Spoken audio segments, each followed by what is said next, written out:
right, from the Anomalist, I watch them daily.com. The complete Patterson-Gimlin film footage. Now, we've got some hot stuff up there tonight, reference Bigfoot.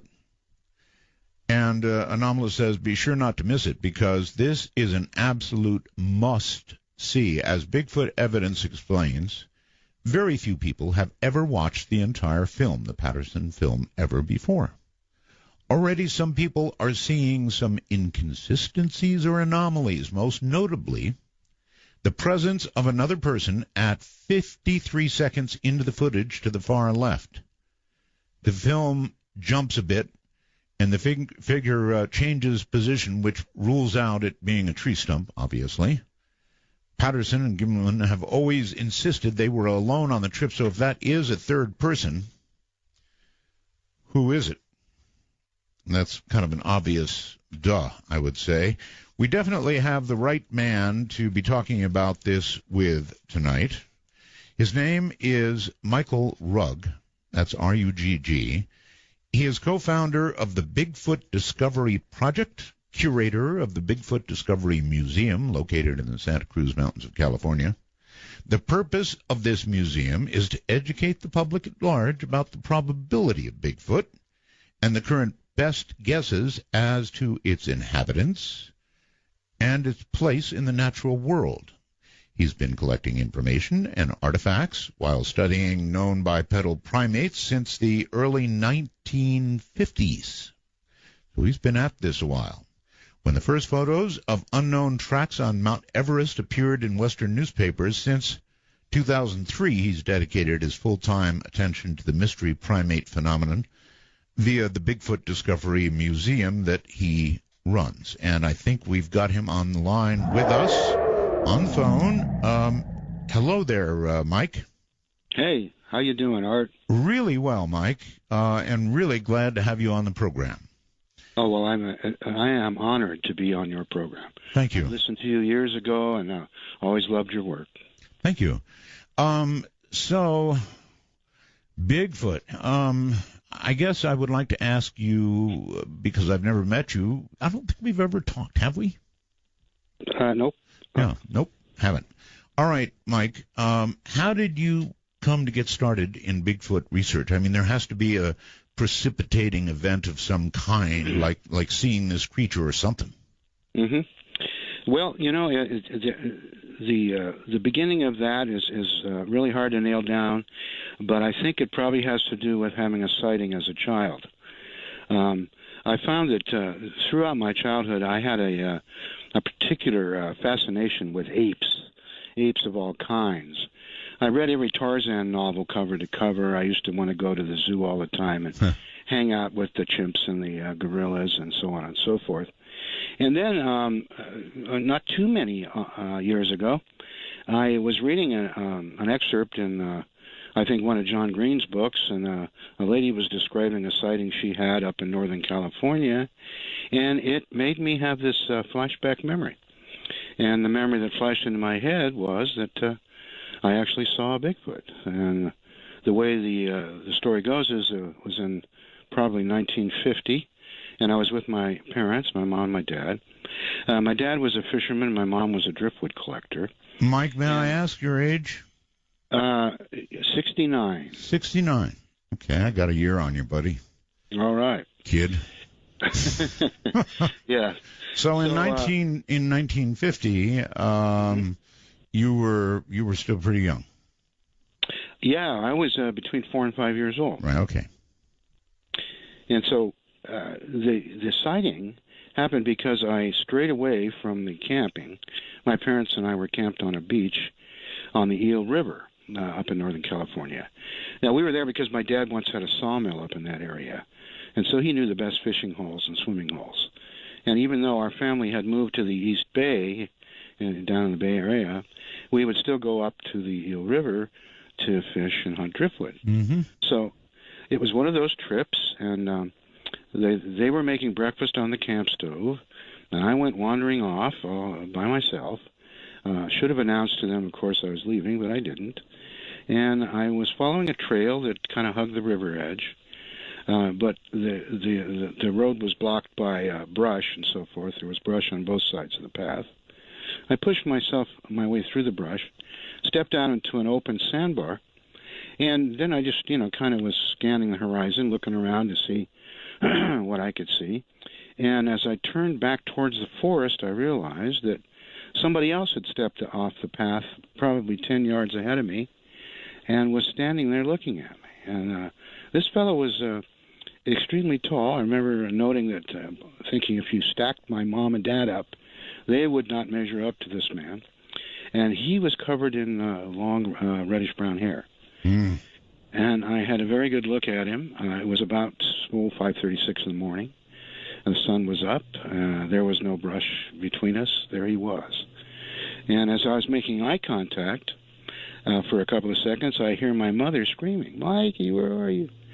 So being a good son, I dropped everything and I ran back to the campsite, notified my mom that I was all right, and then said, "Why don't you guys come and see the big hairy man?"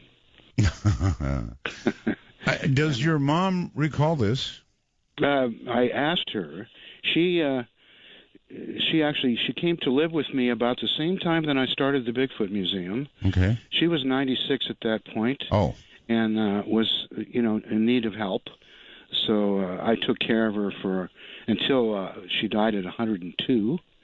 And not bad. When she first moved in, she was still pretty lucid.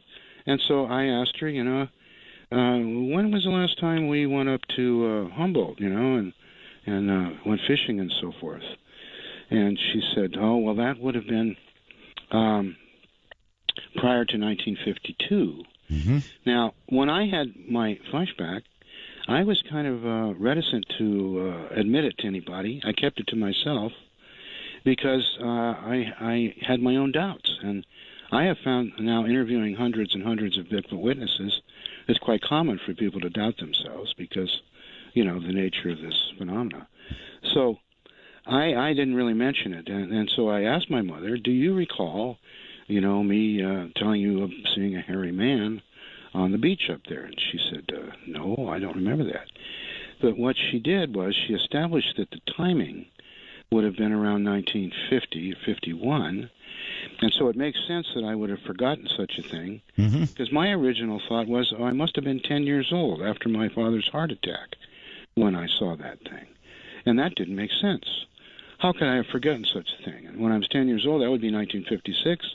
By then, people were talking about the abominable snowman, so it wouldn't have been something that I had no reference for. But when I saw this thing, I didn't have a name for it. I didn't have any way of knowing what it was, because it wasn't something within my sphere. And it wasn't until a couple of years later when the announcement of the abominable snowman footprints went around the world and started the whole mystery primate thing. All right. So you've been studying Bigfoot then almost, I guess, all your adult life? Well, I've been studying it all my adult life for sure, and most of my childhood as well. Because 52 is when that the picture was taken by Eric Shipton on Mount Everest of the footprints. Right. And those hit the news in late 51, early 52.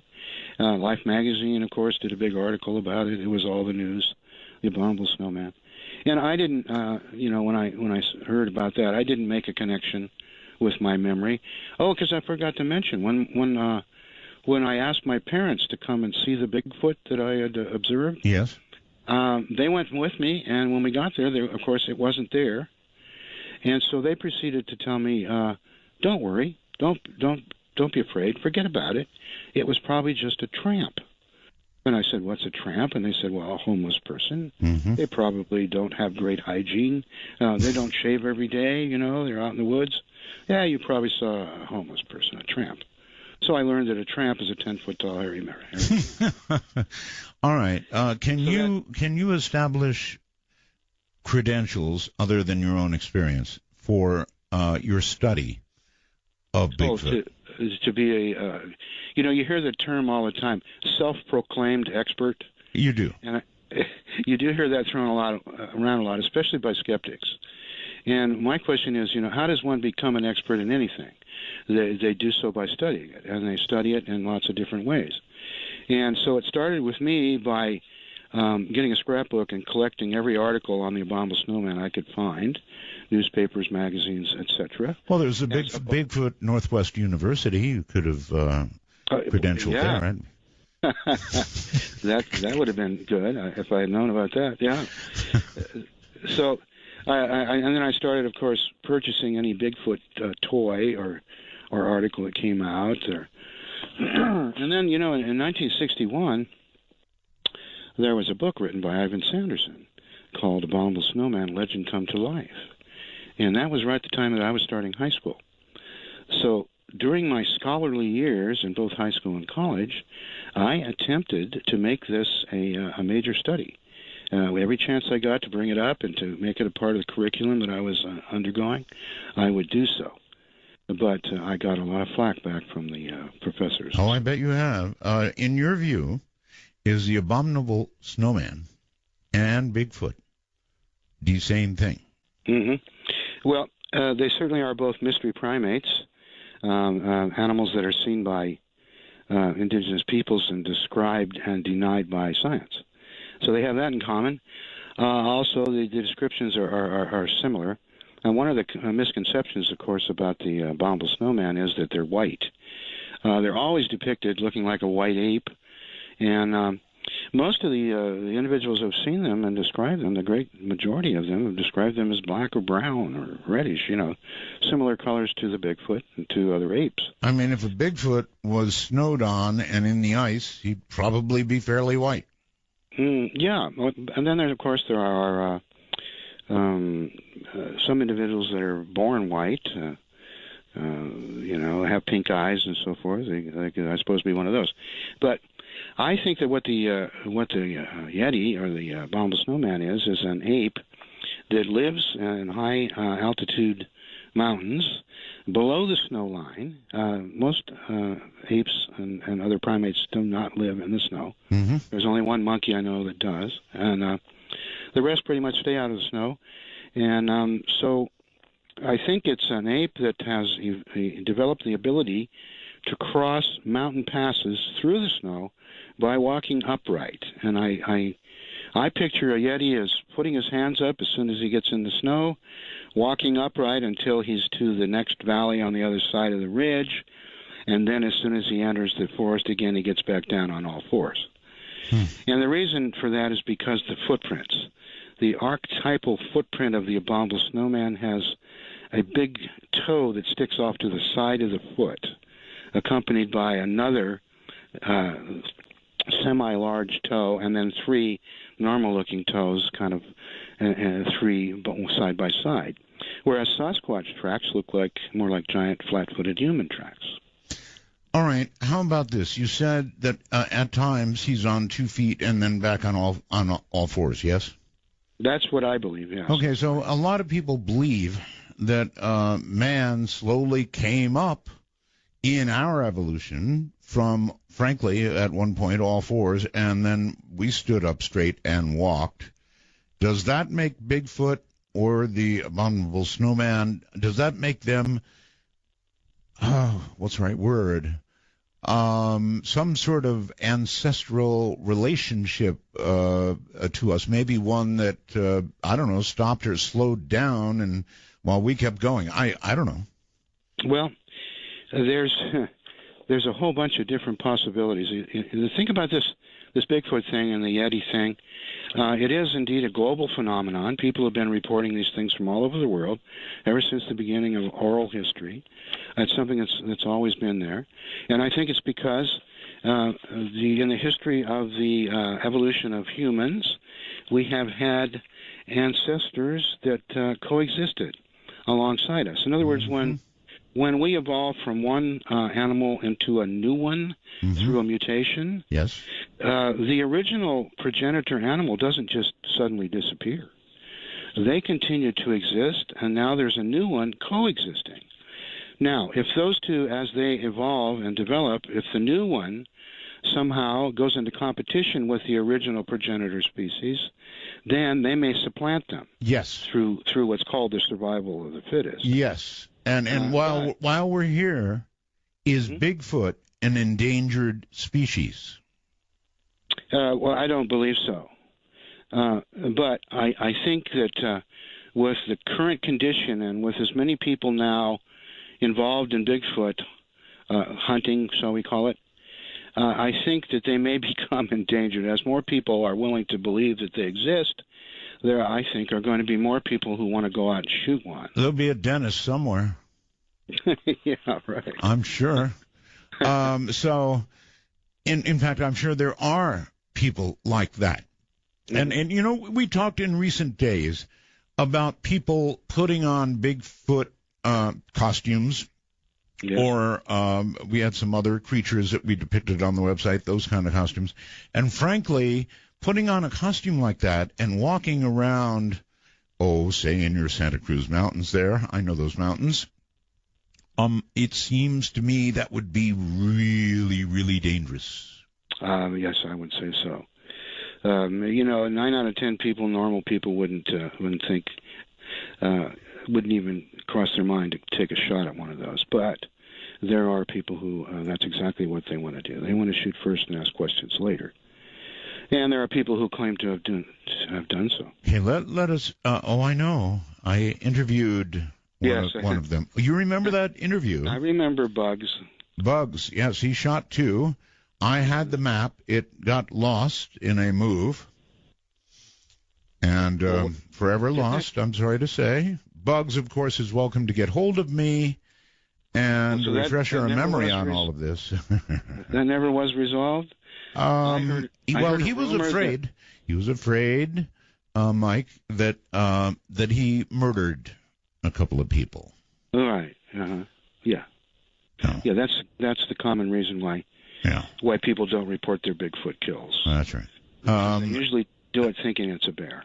Well, yeah, but that if you actually killed a Bigfoot, you would probably, if you were like the dentist, you'd be screaming to the media. You'd be saying, "Look what I did." You'd be standing over it like a trophy, and then allowing the scientists in. You'd make the most of your 15 minutes or more of fame. There's no doubt about it. So I'm thinking nobody has done it yet, except maybe the fellow I interviewed, Bugs. Bugs, if you're out there, get a hold of me, buddy. Well, there's a man out there right now who claims he killed 2 of them just recently. Oh, and did not report it because? Because he was afraid of prosecution because it looked too much like a human. Well, there you are. So once they walk up to their kills... Yeah. I heard another story from a local man who had his father had a friend who was a mountain man. His name was Elmer Briner.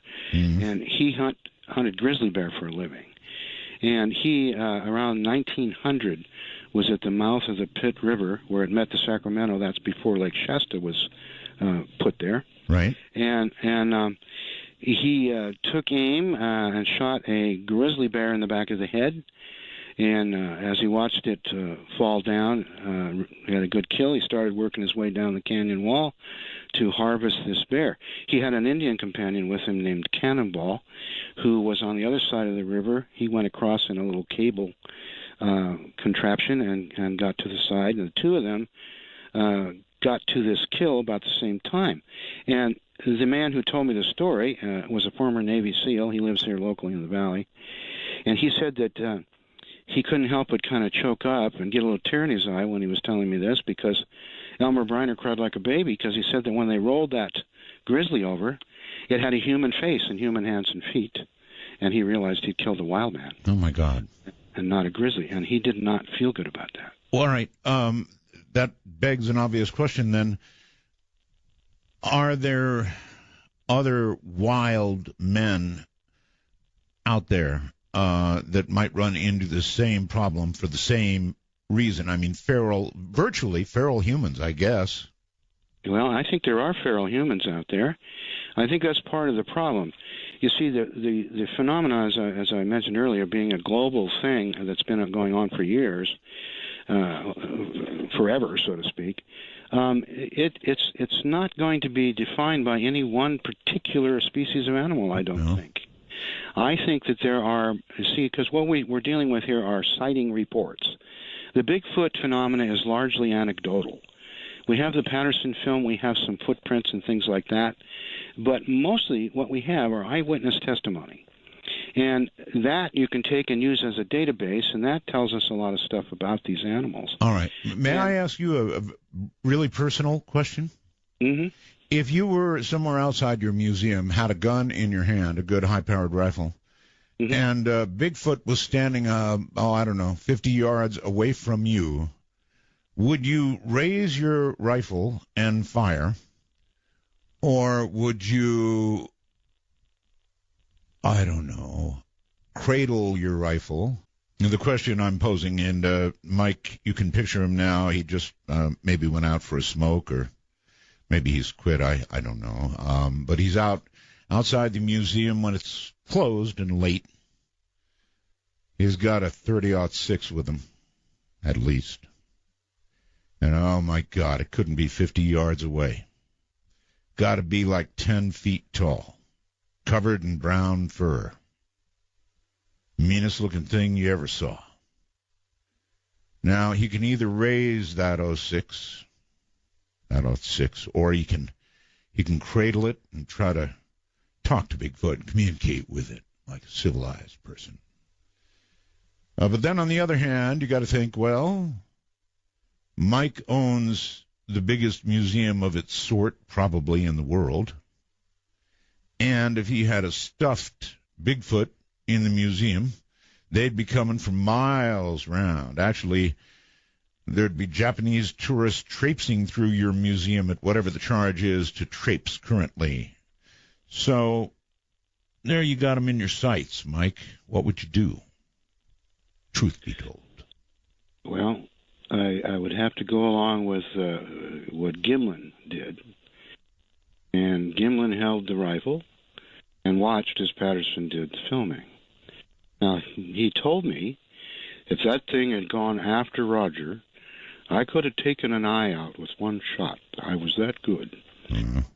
And that's what I would have done. But it didn't go after Roger, so we agreed not to shoot unless we were in danger. And that's the way I would handle it. And I would, when we go out and hunt Bigfoot, go out in the woods and try and... and you do that, right? We do, yes. I do with several volunteer helpers. Uh-huh. And we did that for a number of years, 3 or 4 nights a week. And we had experiences. I found out that you can actually put yourself in a position to have a Bigfoot experience. It's not as difficult as I had imagined. Well, wait a minute now. If you're going to say that, then I'm going to begin to ask you about its paranormal characteristics. Yeah, well, I have certainly talked to a number of individuals who have described characteristics that would be considered paranormal. That certainly is one type of Bigfoot. There's another type of Bigfoot. That's the mythical Bigfoot. Yes. That's the one that has no parents and is thousands of years old. Okay. There's only one of. People think there's only one Bigfoot. The mythical Bigfoot. The mythical Bigfoot also includes, of course, hoaxes. But there's the biological Bigfoot as well. Now, the big question is the biological Bigfoot completely 100% biological, or does it sometimes fade over into the paranormal realm? Some witnesses would tell you so, and some of my peers would immediately shun those witnesses, would tell them to be quiet and go away, and that they don't want to hear about it. I don't do that. We try to take in every bit of data that comes our way because anecdotes are anecdotes. Sure. And if you start picking and choosing which ones you want to listen to and which ones you don't, then I don't think you're doing science. Right. And we're trying to do the right thing and do it the right way and come up with some truths. So paranormal is considered as well as everything else. But I'll have to say that right now I'm concentrating on the biological Bigfoot, and I will continue to do so until I feel that there's something haywire. Yeah, before we get too far into the show, you've got some photographs for us that you put up on or is linked to artbell.com. So if they go to artbell.com right now, you can see what I guess Mike refers to as or thinks of as a Bigfoot tooth. Is that correct? Well, yeah, we like to think that this could very well be a Bigfoot tooth. I'm going there now, if it's not a Bigfoot tooth, then it's a giant human tooth. Well, oh, God, I feel so sorry for that human if that's what it is. Yeah, well, I showed it to 7 dentists, and all 7 of them said, this looks like a human upper molar, but it's way too big. So what I have there is a picture of a human molar next to a human mandible. Now, that mandible is a cast made from an actual human skull that I got from a museum supply house. The molar tooth, however, and then next to it is the tooth that was discovered in the mountains here, just 3 miles from the museum. And next to it, I have the Meganthropus jaw, which is a reconstruction done by Grover Krantz of Meganthropus. Meganthropus, the big man, was discovered on the island of Java. It's known from just a few bones. 2 of them you can see there, the dark teeth are the actual fossil. All right, let me only stop long enough, please, so everybody can catch up with this. When you go to artbell.com, at the very top, when you get on the page, folks, you'll see a picture of Mike, who kind of looks like. Do you play Santa? At Christmas. I was offered a job as a professional Santa. There you have it. He kind of looks like Santa. Click on that, and then you'll get to the pictures I'm talking about. It's all at artbell.com. Okay, so first picture up, Bigfoot tooth images. Now, they've got a part of a tooth there next to a penny. Yeah. That can't. That is the putative Bigfoot tooth. That can't be a human tooth. There's no way. No way. Right. It's way too big. But it certainly could be a Bigfoot tooth because it happens to be in an area where we have contemporary sighting reports. Mike, when I look at that, I've got to ask a question. When I look at that, it's like I almost see what almost looks like, I don't know, guts of a tooth. I mean, more than just enamel. It almost looks like there's a biological material in there. Well, yeah, that's because the crown is worn off that tooth. You're seeing what is a huge cavity. Exactly. But my point here is that something with that much biological whatever that gook is would have some sort of DNA in it, wouldn't it? Well, yeah, that would be expected. Have you had that DNA looked at? Well, it's a very long story, but I'll just tell you that I have tried. Part of my tooth is now still in a lab in Texas with Melba Ketchum. Okay. Part of my tooth is in Oxford, England with Brian Sykes. Yeah, they like to cut these samples up like crazy. Yeah, and the last third of the tooth was once in a little jar here in the museum, but last week it turned up missing. Oh, no. I'm afraid somebody took it. Oh, no. You mean like somebody just... Oh, that's horrible. You mean somebody was coming through the museum, lifted what was left of your tooth? Yeah. Thank God you've got the photograph. We have the photographs, and there are parts of the tooth, like I said, still in existence, in 2 different DNA labs, both of which supposedly we're going to test them. Okay. When Brian Sykes did his study, he opted to use only hairs, even though they asked for other things. Okay, let's go up now to the mandibles up above. Mm-hmm. Mm-hmm. Those are awfully big. I mean, what do the scientists say about these? Well, that mandible, like I said, comes from an animal that's been labeled Meganthropus by scientists. Other scientists will say, well, that's an unnecessary name. That's actually a Homo erectus, but it happens to be an especially large one. Well, could they, from the size of the mandible, project the size of the creature? Well, yes, they have done that, and if I didn't put the picture up, but there is a cranium that's been reconstructed that goes with it. The whole skull has been reconstructed by Grover Krantz, and they had a complete occipital bone, so that means they had a very good indication of the cranium size. The cranium is nearly as big as a human cranium. Mm-hmm. It has the beginnings of a sagittal crest, a little bit of a bump down the center of the forehead, and that bony ridge around the eyes that you see on the Patterson creature. Right. That you'll find on the Meganthropus skull, and you'll find this gigantic, twice the normal size jaw. To me, it looks like it belongs to that guy in the 007 movie with the teeth. Remember him? Right. Yeah. Or something much bigger even. So it's gigantic, absolutely gigantic. I hope people are following along with us here. It's at artbell.com. And then there are other comparisons to teeth, a little down lower, also up against pennies to give you a concept of size. Mm-hmm. That one on the bottom, what am I looking at? That's all one tooth you're seeing from the different angles. And so what you're seeing there is the fact that the crown has worn off the top. You can see that in the side view that shows the tooth interior. And you can see the dental material down both sides. Crown is worn off. And then you look down at the roots, and you see those are broken off. And then if you look at that top view, you can see that also almost a half the tooth is missing. So that tooth, the way it is right now, when you look at it compared to the human tooth up there in that other photo with the mandibles, it looks pretty big. But if you were to restore that to its full size, it would be then obviously twice the size of that human tooth. Yes, sir.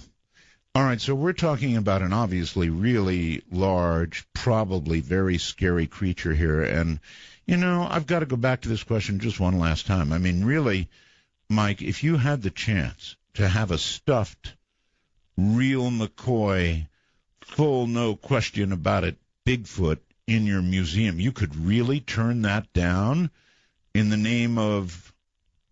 Well, in the name of humanity. I mean, I think that eventually, unless these things turn out to be paranormal, we're going to eventually have a Bureau of Bigfoot Affairs. We're going to have to set up agencies. There'll be some forests and things that'll be set aside for them, and they'll have their rights to the pursuit of happiness like the rest of us. Because if they are 99.9 human... A Bureau of Bigfoot Affairs. More government, Mike, more government. Oh, yes, but with people like myself running it. Oh, you really think so? I'll bet that's what the Apaches thought, too. We'll be running things. That's my fantasy anyway. Yes, okay. Well, all right, so on to a million other questions. You say they're all around the world. Bigfoot is, in one form or another, can be seen in almost all parts of the world, yes? Mm-hmm, yes. What's really interesting is the most recent find, which is on the island of Flores in Indonesia. Wow. The people there, the Nage people.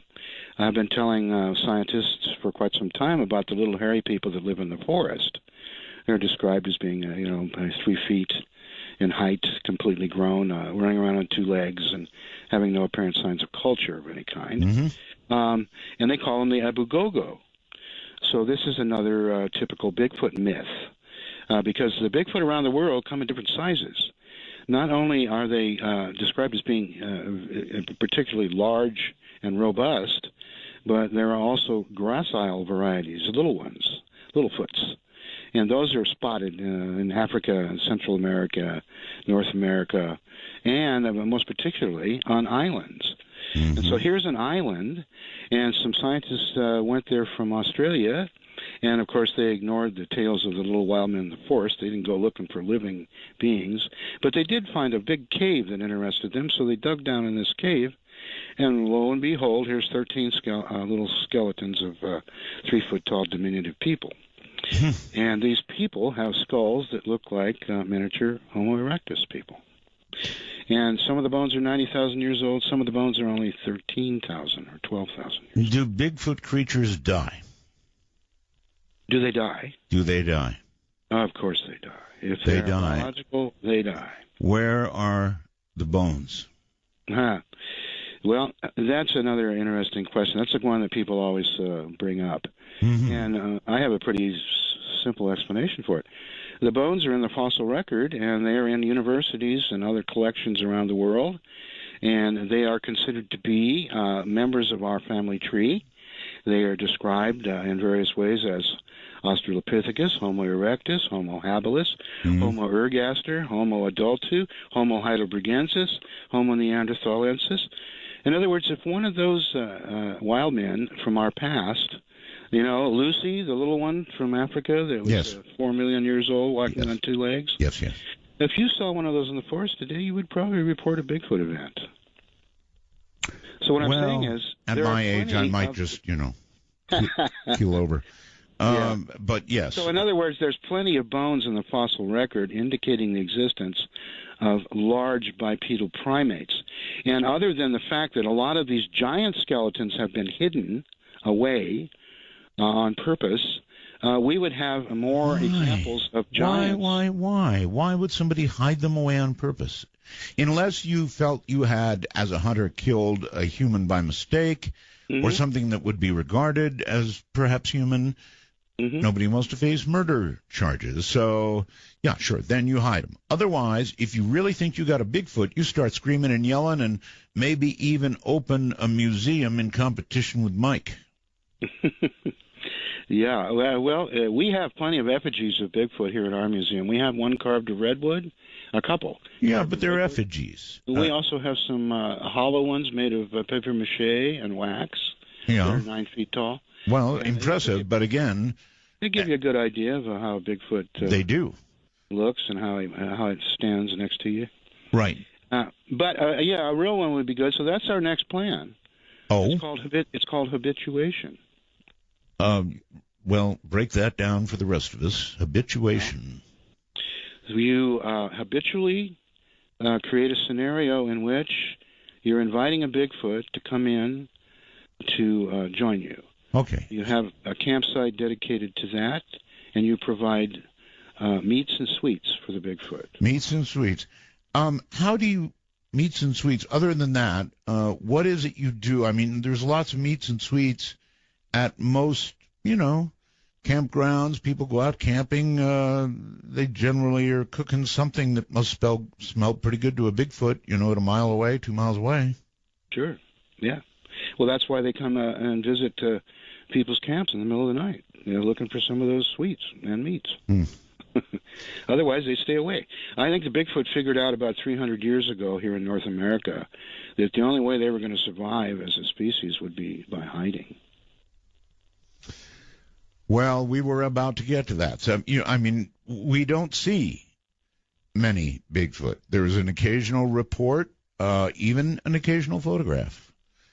But otherwise, we don't see them, which means they must be smart, at least smart enough to hide. Yeah. Or we'd see them, right? When we opened the museum here in Santa Cruz 10 years ago, I didn't think of this as a Bigfoot area. I knew that the Bigfoot would have been here in the past because it's a beautiful place to be. And I was quite sure there had been Bigfoot here, and I'd heard a couple of random stories. But I figured that they would be long gone from Santa Cruz because once the university came in and the college was built and so on, we had a lot more people coming and staying, and Silicon Valley put together. We became a bedroom community for Silicon Valley. There's tourists, there's lumberjacks, and all this stuff. Right. Bigfoot would have exited this place a long time ago. And then, as soon as the word hit the street that the Bigfoot Museum was here, the locals started coming in and telling me they're seeing them in their backyards right now. Isn't that interesting? You think just the power of suggestion, or is it possible that the thing you talked about earlier, the sort of invitation, is what produces the experience? Well, there's a lot of ways of looking at this. Yes, some would say that, it's mass hysteria caused by the existence of your museum. But I would also say, well, the museum is immediately recognized as a safe harbor for people who have had experiences like this who normally get ridiculed by everyone they try to share that with. And almost to the person, people who come in this museum and tell me their Bigfoot event and their encounter, they preface it by saying, I don't talk about this much because when I do, I get ridiculed. I totally get it, Mike. Of course they do.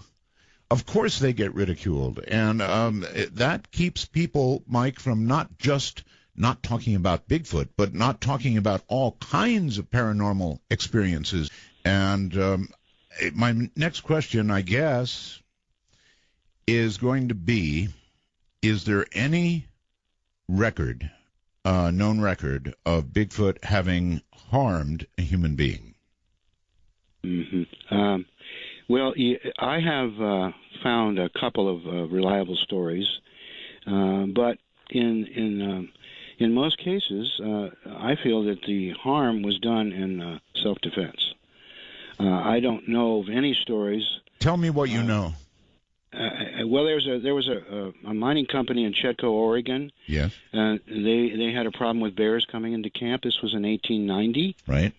And because of that, they would have a sentry stay up all night to wake everyone up should a bear come into camp.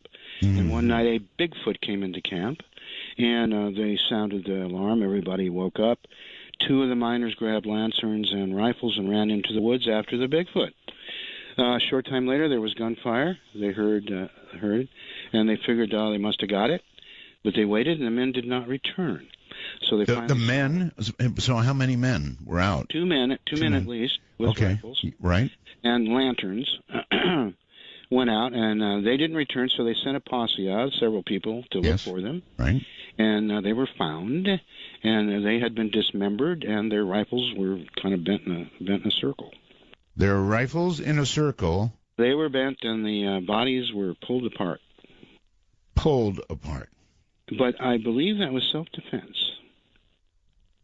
So, in other words, one of them or both of them took a shot at a Bigfoot. Yep. Mm-hmm. A Bigfoot took umbrage and, well, as you point out, ripped them apart, bent their rifles into U shapes.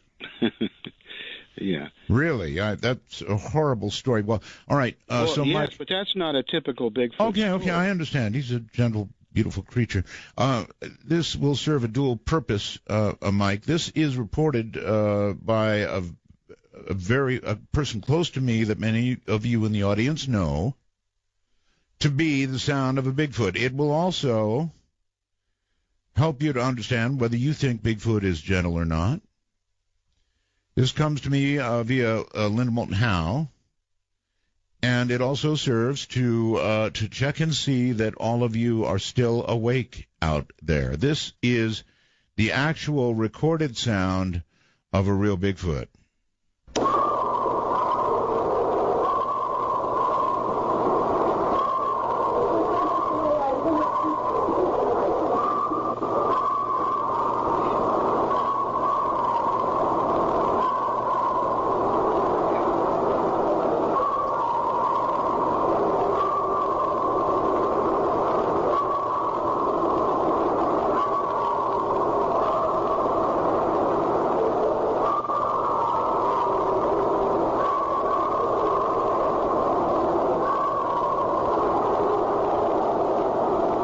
All right, so if you were asleep, welcome back. Glad to have you back. What woke you up was the sound of a Bigfoot. And if in real life that woke you up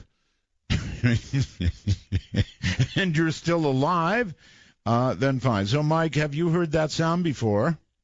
Yes, I have. We had occasion to record something very similar to that, where after a while the sound didn't even seem organic, because what we recorded was a Bigfoot that was howling in siren-like fashion, long drawn-out siren. There you've got it. And coyotes and dogs from all around joined it and started screaming along with it. Really? Pretty soon you had the various vocal harmonics clashing and the echoing, and the whole thing took on a metallic sound, just as the one you just played did.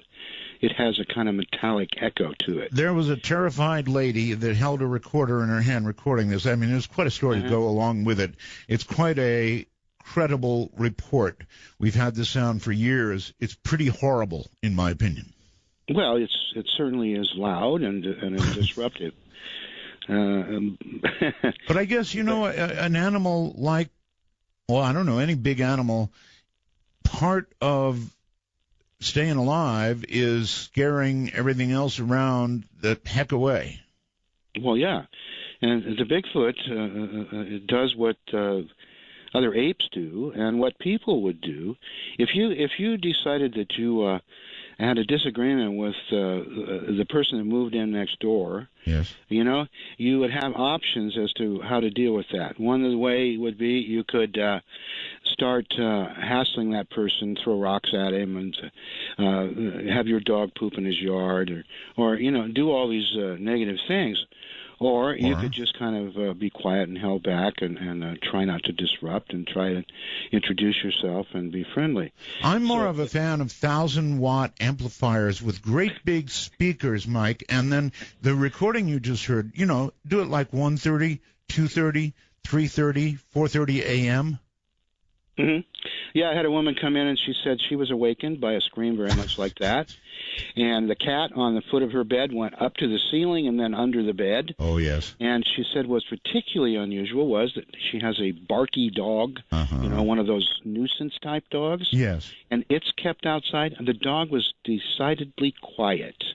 And I have heard this so many times, I can guarantee that dogs know when the Bigfoot's around, when they can smell it, they are quiet. 99% of dogs. Okay. The Patterson instinctive. I'm sorry. Go ahead. No. I was just going to say the Patterson film is pretty much regarded as Bigfoot Gold as the best. Would you say that's true? 100%. All right. Did you hear me read the story at the beginning of the program about the observation of a third person in the Patterson film? Yeah. I've heard stories like this over the years.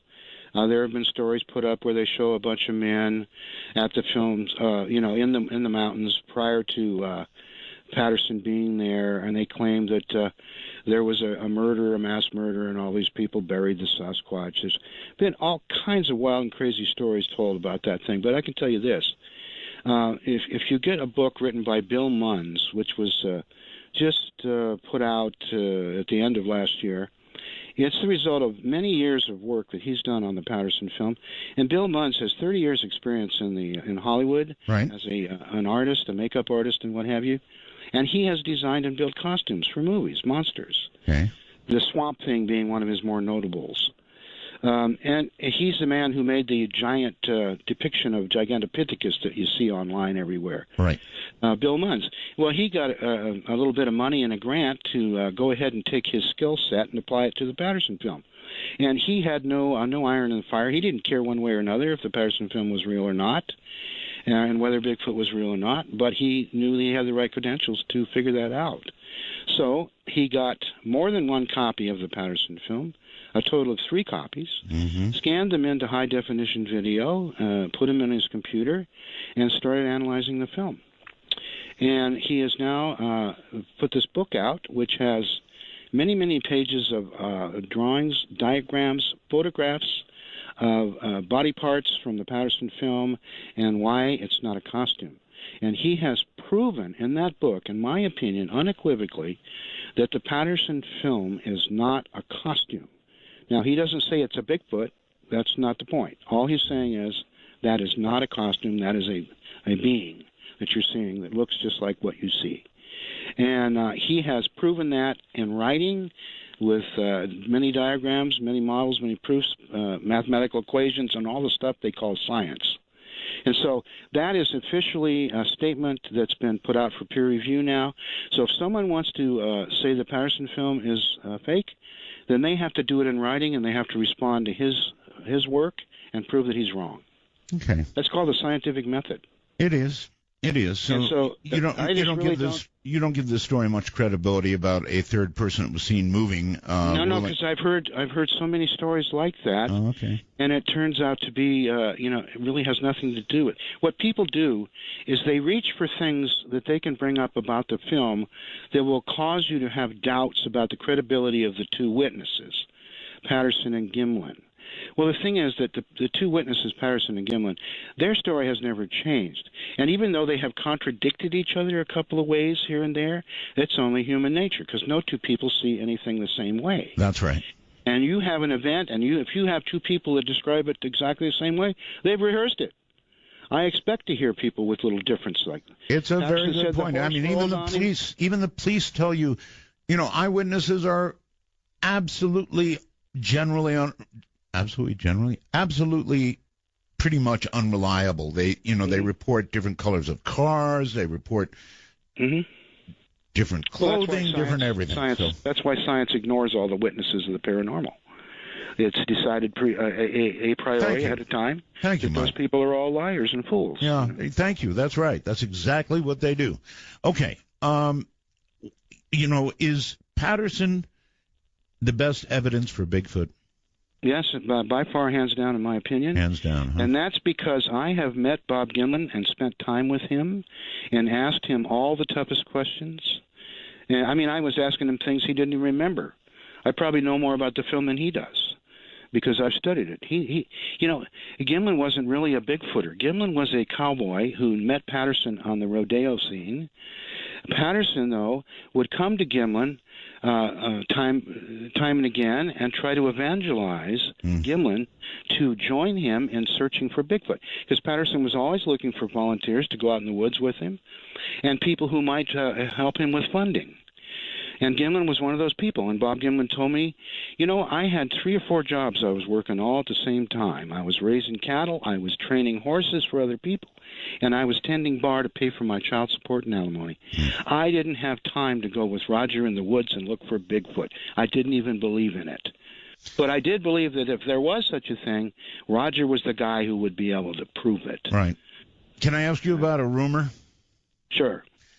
A rumor that there had been, by Patterson's wife, I guess, or at least knowledge of it, a deathbed confession by somebody that the Sasquatch in that film was actually his wife in a gorilla costume.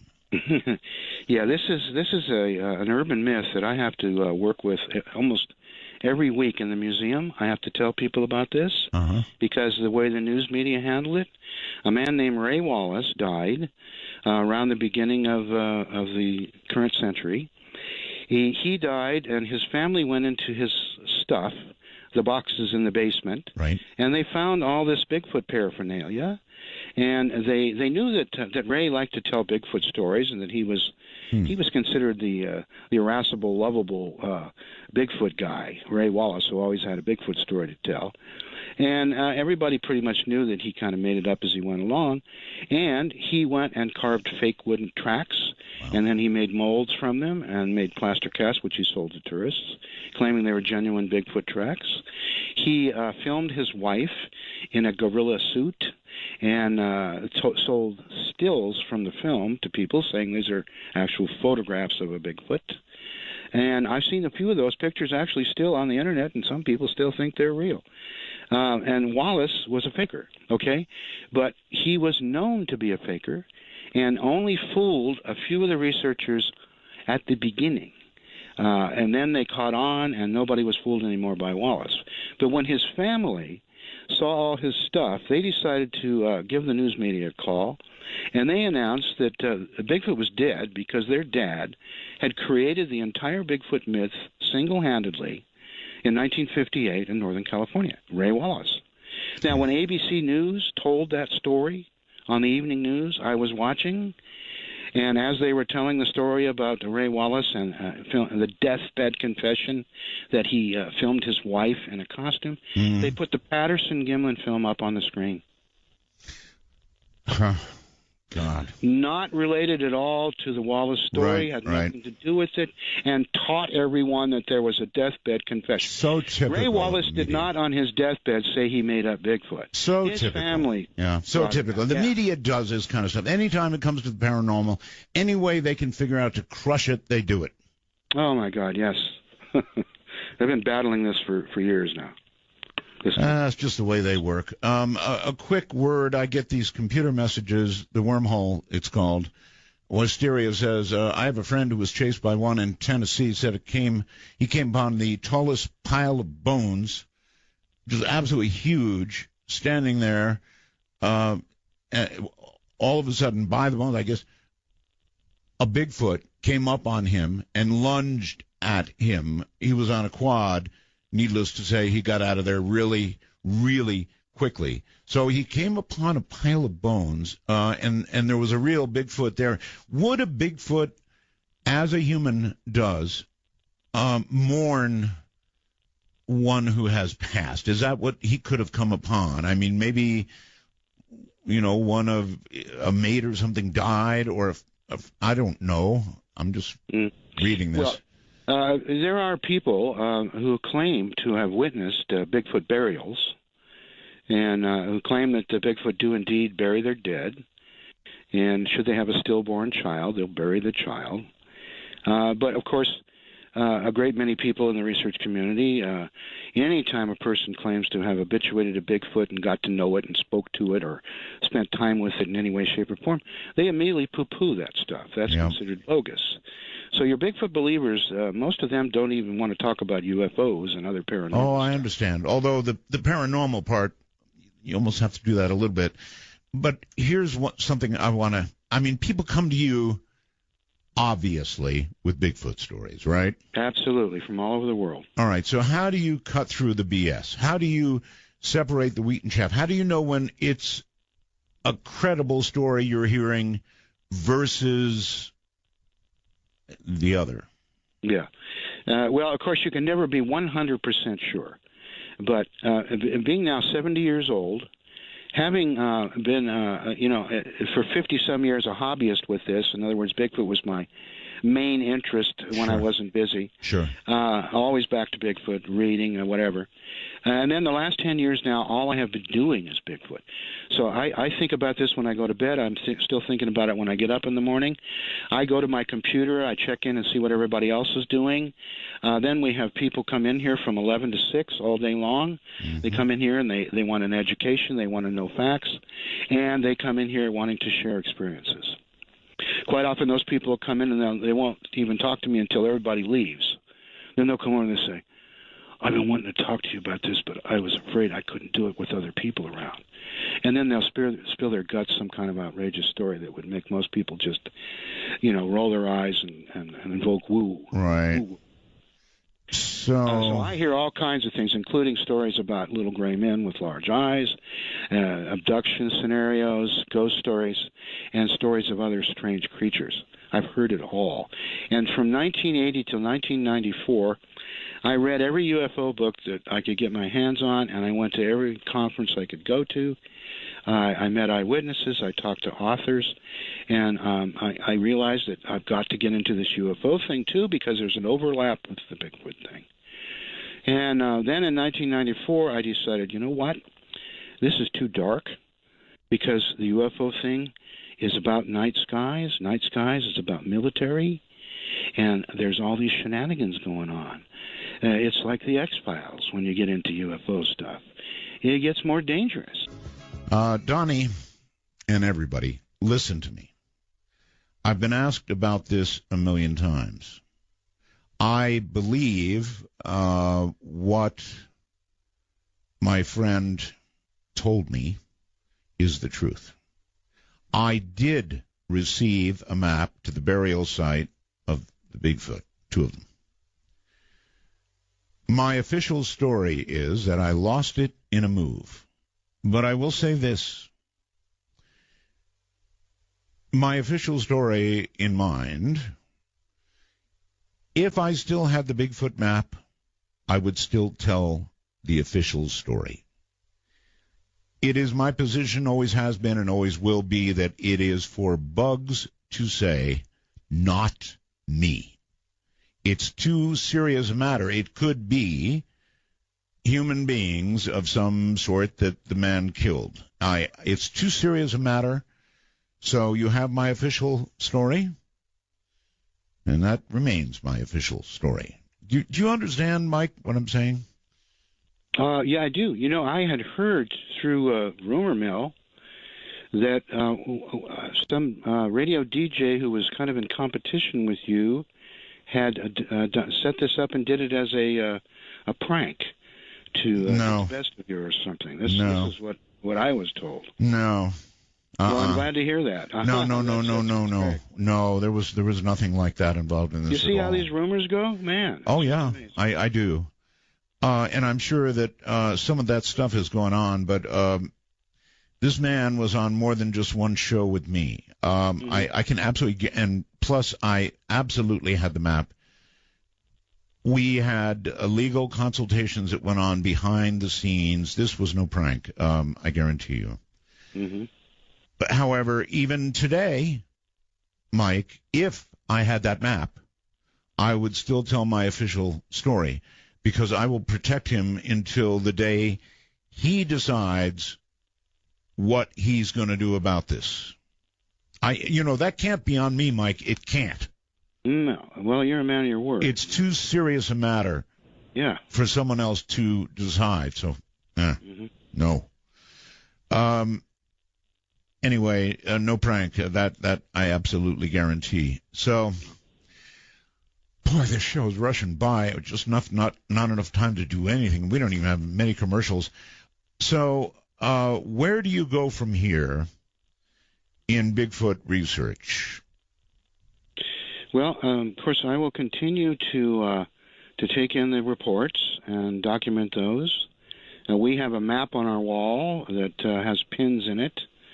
So when we have a local person come in and tell us about a sighting, right, we'd hand them a pin and they'd put it in the map. Right. And you were asking earlier, how do you discern between... a good story and a bad story, sure. Yeah. And, it just really... the only thing I say about that is when you've done this long enough and we've heard enough stories, and when you've been on the planet long enough so that you learn about how people operate and how stories are, it's not real difficult. And I'll tell you what, I've had, 3 or 4 different occasions where people tried to pull the wool over my eyes, where they tried to pull a hoax on me. And I think one of them was hoping that I would make a big deal out of it, and then he could step forward and discredit me by proving that he had hoaxed me. I think this is done sometimes. I think this is what happened to Tom Biscardi. It happens all the time. Yeah, so you get discredited. In all of these fields, whether it's a baby that looks like an alien, or it's a sighting, or it's a creature, or it's this occurs all the time to exactly do that, to crush somebody. Yeah, I know Linda Moulton Howe ran into that when she was working on an HBO special, and Richard Doty told her he was going to give her a movie, and then when the time came, said, "Oh, who are you? I don't know what you're talking about." And I know that she had some problems for a while because of that incident. So I was at Stanford at the same time as Linda. She is so serious about her work, as you know. Oh, I know. Very, very serious. She was a few years ahead of me, but we did meet there. All right, I have one serious question for you before we begin taking calls, and it's going to come up after the break. And we kind of touched on it earlier, but didn't do it real service, and that is, if you want to have a Bigfoot encounter, if you actually want to see one of these things close up, what do you have to do to do it? Now, I guess whether it's paranormal or not paranormal will bear on your answer. Well, I would tell you, first of all, that you have to do your homework, and that entails finding an area that's close to where you are, because the farther away, of course, the less chance you got to go there. Find an area as close as you can that has a history of Bigfoot sightings. Now, for me, that's easy because I have a museum with a map on the wall, and I have people coming in here all the time and telling me they saw one in their backyard. And so when that happens, I go to their backyard, and I hang out there and see if something happens. Okay. And I've done that numerous times, and I've had things happen. And so if they came to the Santa Cruz area, for example, and they came in here, I could show them on the map where these sightings have happened in the past, and over and over and over again. And when they're seen many times in one place, it kind of gives you a clue as to the fact they might be there. All right.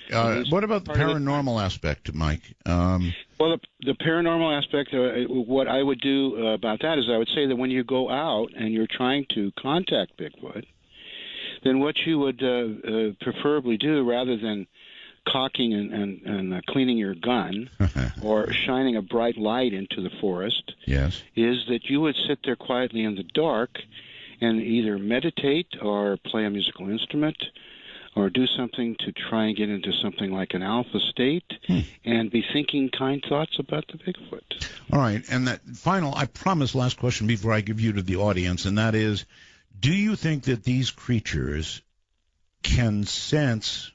I'm going to have one more question, darn it. Can sense whether you have goodwill or bad intent? I think that if such a thing is possible, then these guys would be able to do that.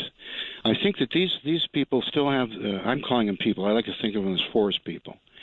I think that they have all the powers that the animal powers that we lost. You know, when we invented technology at all, our other senses started atrophying. Sure. That's why animals can hear, see, smell. All of their senses are spiritors. We have a little bit of it left, actually. You know, if there's somebody coming to do you harm, in general, most people can feel that before they know it for sure. Oh, sure. Yeah. Yeah, you get vibes. And so, yeah, I mean, if a human being is capable of getting feelings like that and having warnings, and you know, you can be sure the Sasquatch can do it. Here. They're more in touch with the natural side of things. All right, I think that I demonstrated probably very abruptly and a little scarily to most people how they sound. What I don't know, Mike, is how do they? This is my last question. How do they smell? Can you describe the smell? Well, the smell. What I would say is this. A Sasquatch, normal circumstances, alone in the woods, is going to smell kind of like a barnyard animal. You're going to be able to smell his sweat. You're going to be able to smell other things that are clinging to his hair. And he would have a musky animal-like smell. Mm-hmm. But this stench that takes away your breath and can cause you to be a little lightheaded and confused, that is a function of the fight or flight scenario. So when the Bigfoot is stressed, afraid, to put it in simple terms, and he's got to either pull your arms off or run away, he has this odor that comes out. Now, Diane Fossey reported this with the mountain gorillas. 2 mountain gorillas have a musky smell, but when 2 of them are fighting over a harem, they both put out a putrid odor. And that odor, I would say, would be like the worst human BO you've ever smelt, combined with a touch of skunkiness that had rolled in a dead animal and crawled around in a sewer.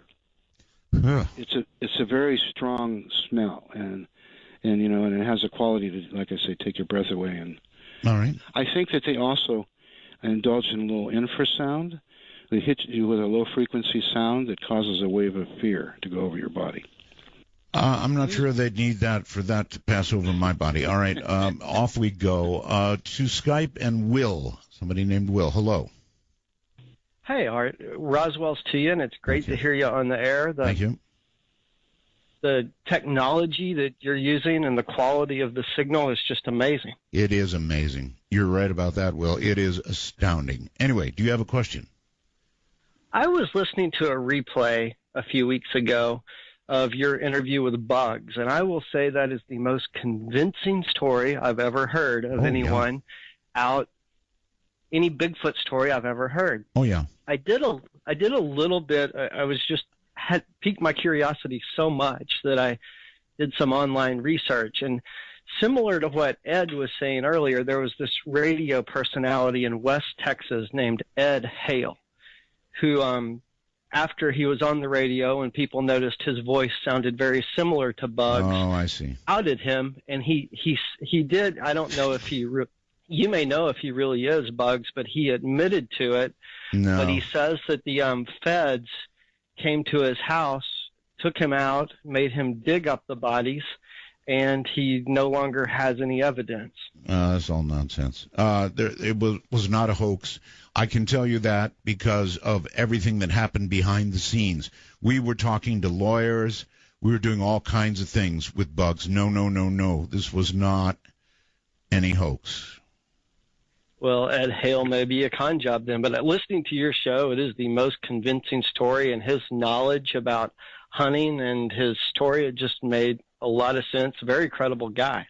Yeah, well, people also thought that Whitley was Victor and on and on and on. They think they recognize voices. Trust me, Will, I'm telling you, from behind-the-scenes stuff, and there was a lot of it, was no hoax. Well, thank you very much, Art, and I just can't say how much I enjoy your show, so thank you for taking my call. You're very welcome. Thank you for making it. And let's go, gosh, I don't know. Let's take a chance and go to Amarillo, Texas on the phone. Hi. Hi, this is Guy in Amarillo. I wonder if you all might talk about the work of Melba Ketchum and some of the DNA tests that she's been conducting recently.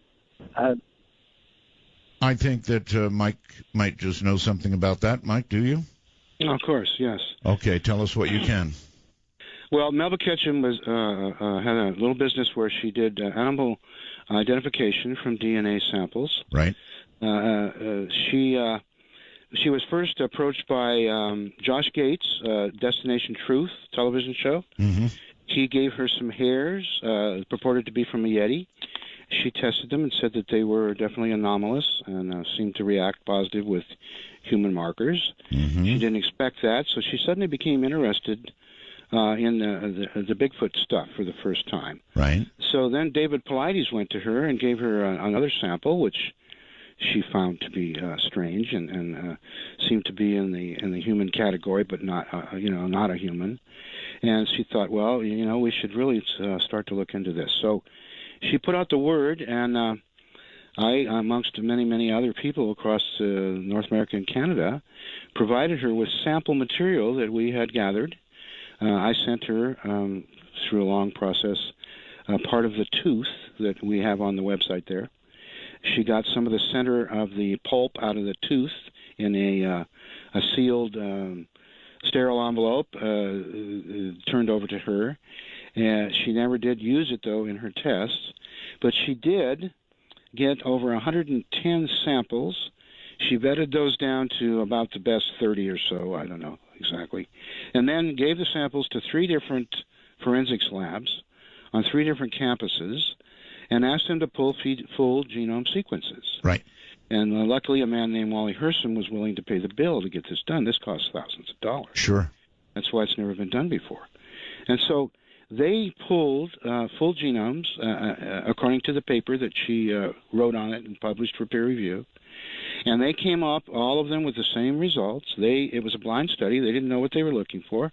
And they asked her, what is the stuff you gave us? It seems to be half human and half something we can't identify. Oh, boy. And so, as it turned out, the X chromosomes appeared to be 100% Homo sapiens, but the Y chromosome was off the charts. Didn't match Meaning up off the human charts. Didn't match up with humans, didn't match Neanderthals, didn't match Denisovans. Wow. Didn't match apes, gorillas, chimps, none of the above. And so is that where it stops, or can they... But it's about 60,000 years old.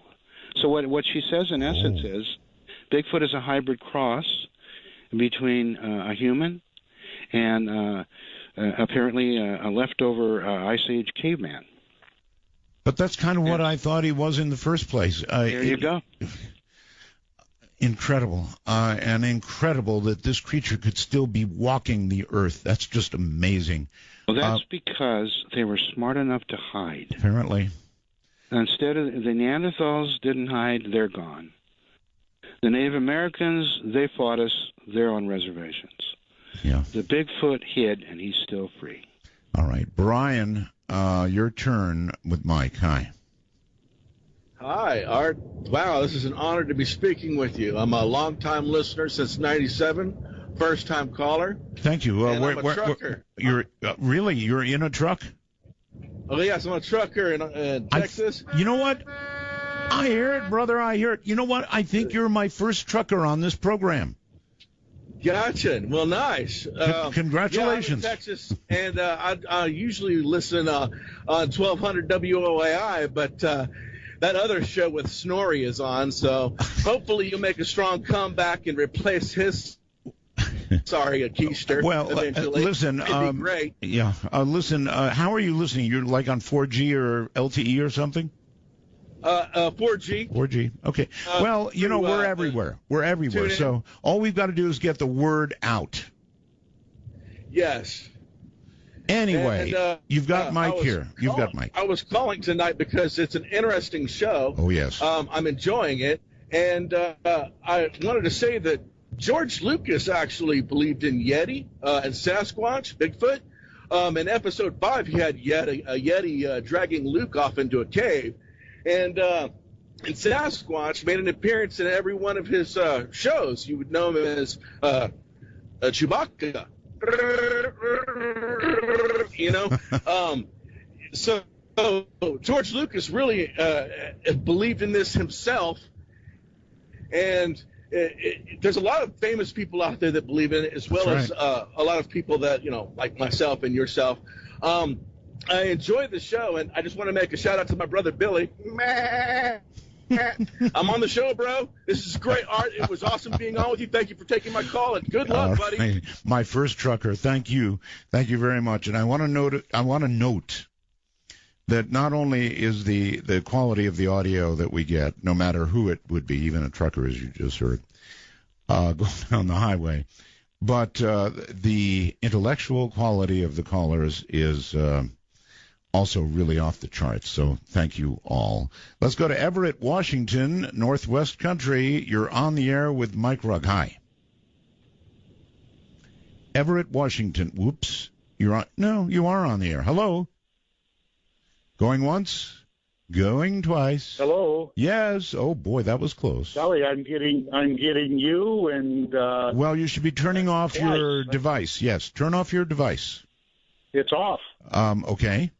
Proceed. What I'm getting is you double. I'm getting a part of the show from about 10 minutes ago, and now you live. I don't know how you. Oh well, it's delayed. Anyway, do you have a question about Bigfoot? Now I'm on. Yeah. Please turn it off. Again, do you have a question about Bigfoot for Mike? Yes, I do. Okay, fire away. Stop listening to that. Ask your question. I fear he's going to. Go ahead. You've got to go. We're waiting. You're on the air. Go ahead. 3, 2, 1. Let me try this with 2 or 3. Let me try this with 2 or 3 conversations going on. Well, that's hard. Do you have a question, sir? No, you don't. He's just not going to make it. Here's the deal, folks. Let me lay it out for you.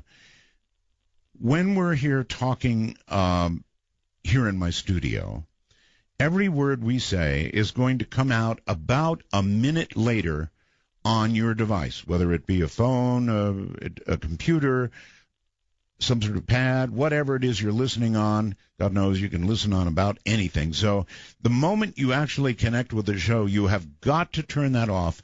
And if you don't, you're going to be hopelessly confused and sound like that man, and you don't want to do that. He was obviously a bright guy. He just couldn't take the fact that, he was being delayed like that. Let's go to Flagstaff, Arizona, and hope for the best. Hello.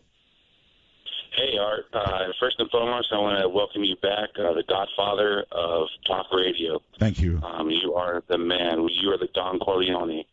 To Mike, I don't know if he's familiar or not with the Falcon Project out of Idaho State University, and if he thinks that the way that we're going to find or identify Bigfoot, not through use of weapons or use of stalking, but through drones or this 48-foot long blimp that they're using with night vision scopes, everything. Are we going to find it through technology in this modern world that we're living in? Good question. Well, of course, that remains to be seen. I personally think that flying over a forest is not necessarily going to be that productive. We have all kinds of downed planes that are lost in the mountains, and they have search groups out and rescue people looking for these planes. They're flying around, and they can't find these planes. True. That's because the tops of the trees provide an awful lot of cover, and so you're going to have to be looking down at areas that are open and uncovered. And, of course, you could go over an area and with a thermal imager or something in the middle of the night in a stealthy blimp catch a glimpse of a Sasquatch under the trees. But I just don't think it's all. There's some drones that are out there nowadays, especially using FLIR, forward-looking infrared. I mean, you can pick up a heat signature of a missing child. You can, but when they're in dense forests, I understand even with FLIR they have a lot of difficulty. Yeah, I'm not saying you couldn't do that. I'm saying that with a blimp, I just don't think that's the answer. I think drones are a more reasonable answer, but we're already having trouble with these drones getting into flying space and so forth. Right. I think it's crazy out there with drones everywhere, but a drone has been used by the BFRO. They've tried that. And the concept of putting a thermal on a drone and sending it out, as long as the drone isn't making a lot of noise, you could probably. Well, it reminds me of that YouTube footage of those human tribes that are over there in Amazon, where they're holding those spears, getting ready to chuck it at those airplanes, those feral human beings in the Amazon. So there might be a possibility that, with the use of drones or with this Idaho State University blimp, 48-foot blimp, that we might be able to capture these images and be able to give this to the world. Hello. Hey, Art. How you doing? I'm doing okay. Where are you, sir? I'm in over the hump from Pahrump. Oh, you're in Las Vegas. Yep. Okay, go ahead. Well, I grew up in the San Francisco Bay Area. I'm 63 years old, and I used to go fishing every Friday afternoon, and we used to have a great time. And I went up in Northern California, and I got to say, I never seen other than just regular critters for 15, 20 years. So you called to say you've never seen Bigfoot? Yes. Mm-hmm. All right. Well, thank you very much. I appreciate it, and good luck in the future if you want to see Bigfoot. I'm not sure why you would call to say you've never seen Bigfoot, because that would comprise, I would think, a high percentage of the population. So while I appreciate your call, I'm not sure about it. Let's go to Fargo, North Dakota, and on the phone and say hi. You're on the air. Hello. Hello. Go ahead, sir. Yes. My question is for Mike regarding Sasquatch using not only spoken language but also written language. And when I say written language, I mean by like small stick arrangements in spoken language. Oh. I mean by their own language, which may be the Sierra recordings that some are familiar with, but also there's many people that say, including myself, that they speak in our languages. So I know that Mike thinks that they are an archaic human, which I believe is such, and humans, well, they speak and they write. And so I want to hear Mike's thoughts on that. A really good question, actually. What do we know about their forms of communication, Mike, either written or vocal? Well, both the things you mentioned I'm familiar with. There's a man named Scott Nelson, who is a linguist by trade. He teaches 5 languages at a small college in Missouri, among them ancient Persian. He was a cryptolinguist in the Navy, where he was given special software that he used to listen to recordings of people speaking in any language, and his job was to analyze those recordings of those conversations and try and figure out if there was any code in there, any secret messages being try to be put across. So what we have here is a linguist with a very deep set of skills, deeper than the average linguist, and he heard some of the Sierra sounds, what they call the samurai sounds, where the Sasquatch is talking, and it sounds like John Belushi playing the samurai guy. Right. And so when he heard that, he was immediately piqued. He had to hear more. So he went to the 2 men who had the recordings, Ron Moorhead and Al Berry, and said, can I have the original tapes so I can feed it through my Navy software and then analyze it? They said, oh, my God, yes, you're just exactly the kind of person we've been looking for. Wow. Now, these tapes have been around for almost 50 years. And so he took on the project, started listening to these tapes, and then he published a couple of papers for peer review stating that the Bigfoot have language. And so we heard about this, and I mentioned it to a few of my science friends, and they, of course, made their inimitable remark about, well, just because the guy teaches language doesn't mean he's not a flake. So I said, okay, well then let's invite him out here in person so we can see if he's a flake or not. Mm-hmm. So we had a conference, and I invited Scott Nelson here, and he struck me as anything but a flake. He's a very nice man, easy to get to know. He's very open about his work, very skilled as a linguist, and he said that the Sasquatch tapes that he has been studying indicate that the Sasquatch speak with a basic of Native American combined with a bit of Spanish, a little bit of Pidgin English, a very small amount of just a dab of Chinese, and a lot of animal mimicry. I guess that would actually make sense. They don't mingle really, and so they would pick up only little bits and pieces of different things, which is just what you said. All right, Claire on Skype, you're on the air with Mike. Oh my God, Art, I love you, Art. Thank you. I've been listening to you for so long. Oh, okay, I'm so excited right now. I love you. I'm so happy you're back. Thank you. And good luck with the show. I just had a question.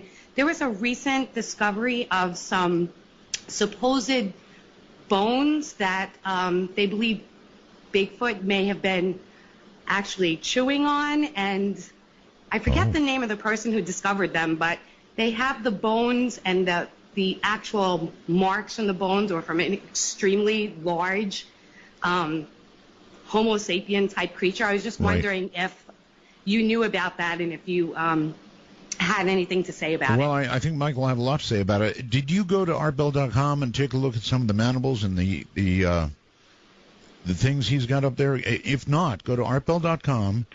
He's got teeth up there. He's got mandibles. You're really going to want to look. So, I'll definitely look. It's a little bit hard because I'm on the iPad and I've got TuneIn on and Skype, but I will definitely take a look at that. I know. Thank you so much, Art, for answering my question. I love you. Well, I haven't really answered it yet, but we're going to try. Talking to me. Okay, take care. So, Mike, I haven't heard anything about that. She was talking about somebody who actually has bones that they believe were chewed on by Bigfoot. Yeah. You know, I have to admit this is a story that I'm not up to date on.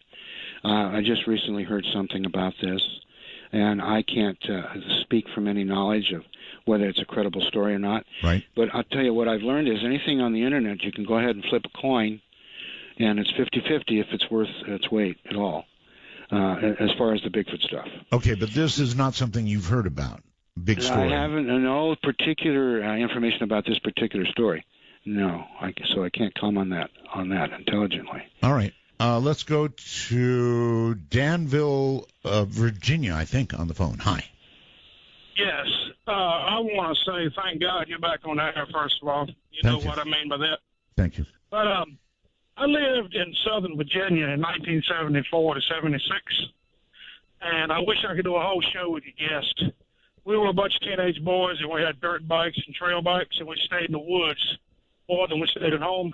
Yes, sir. And there was one of these things that migrated through Danville, Virginia, and we've seen it so many times, and we tried to tell our parents about it, and they said it's just somebody in a big coat trying to scare you, that type thing. So it is. You would describe this as a Bigfoot? The Patterson film, I seen that exact thing standing 15 feet from it, except it did not have the breasts. Wow. 15 feet, I've seen it. Well, okay. Okay, Mike, you hear people with stories like this. What questions would you ask him? Well, I would just try to find out what time of day it was, and where the spot, and then just to see how it might come about. He said he's having multiple sightings. Did you see it more than once? Yes, we've seen it over a period of about 2 years. The thing migrates through that area. You said we. How many people are we talking about? 5 to 6. It was just local neighborhood boys. We all had dirt bikes and trail bikes. We spent a lot of time in the woods.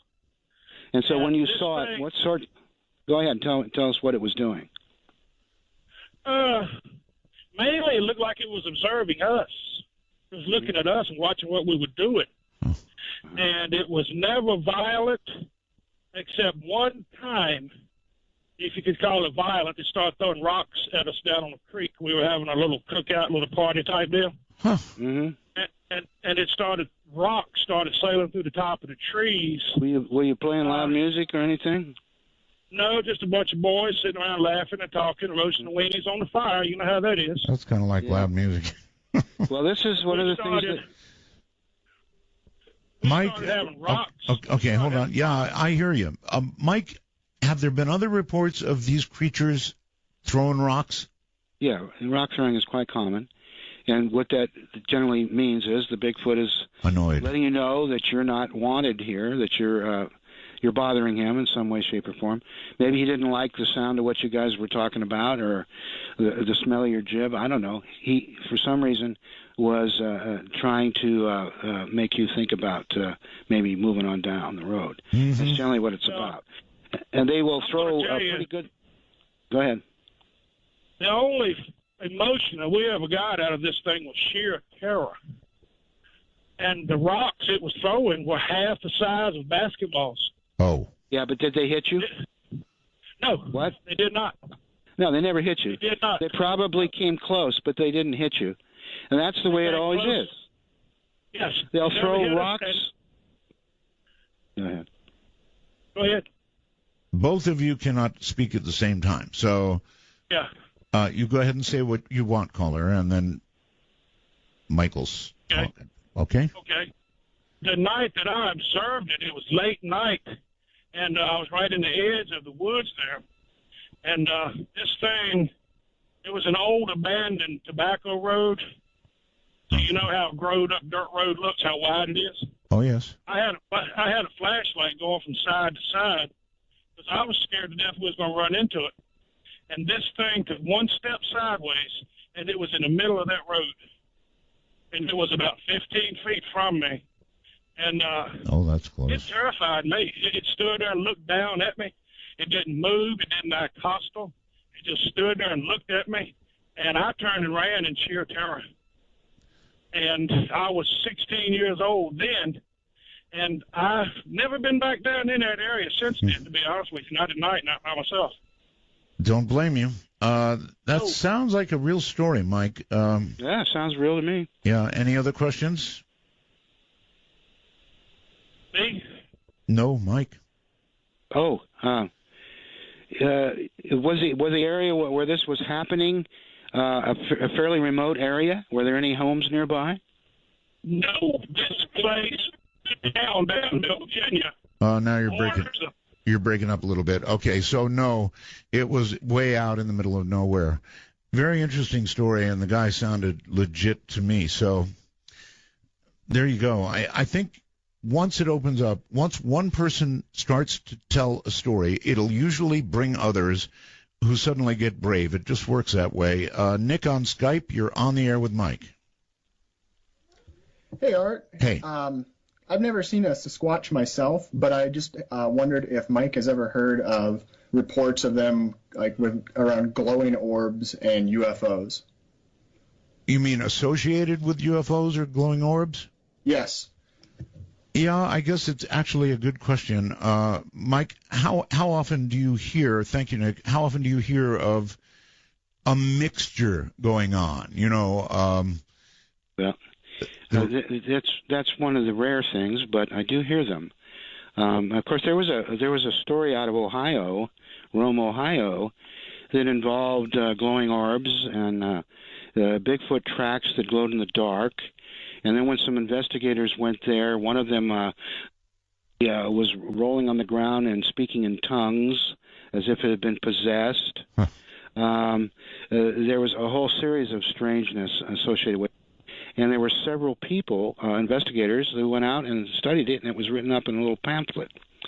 And I have had people come in here who claim they have been in the Santa Cruz Mountains. A woman claims she saw an orange orb and saw 30 individuals come out of the orb dressed in hoods. And then the hoods were shed, and they were suddenly little aliens with large black eyes. This little alien did a little dance for her and kind of went in and out of reality for her. Are we sure she wasn't going in and out of reality? Yes. Well, I asked for sure what drugs she may have been experiencing. She said, no, this all happened while she was completely sober. Wow. Another man told me he saw a Bigfoot that was Well, he said, I don't know how to describe it except that my headlights went right through it, but I could see its outline. And I picture the Predator movie, you know, the creature while it's close. Oh, yes. So, and he had a witness with him in the car, and she claimed that she saw the Bigfoot kneeling at the side of the road before it went in front of the headlights, and she could see it, and it just looked like a normal flesh and blood Bigfoot.